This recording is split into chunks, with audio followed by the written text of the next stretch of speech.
Welcome back to the Daily BS. My name is Doug Larson. You can find us at barbellshrugged.com. I got a question from a father today asking, what do you think the main reason for preteen and teenagers getting injured is? So, the main reason that I'd say in CrossFit for kids getting injured is a lack of good technique, especially under fatigue.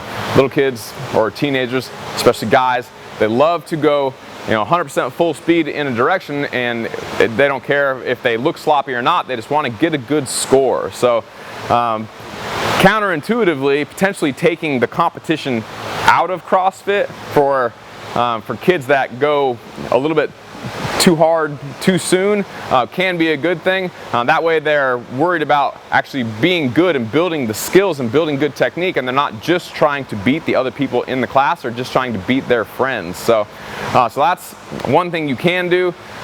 Number two is since again, younger guys especially tend to get very sloppy under fatigue.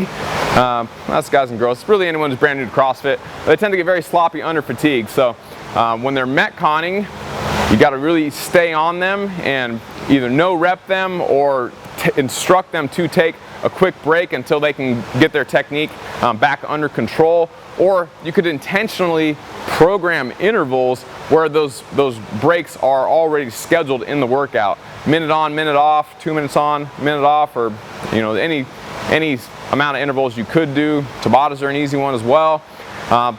And then also, until their technique is very good, keeping the more conservative movements in the Metcon and keeping some of the higher skill, more technical movements out of the Metcon is a great example. So you probably don't need, with someone who's brand new, in any case, younger or otherwise, to do a lot of full snatches in a Metcon. You can save that stuff for your strength work.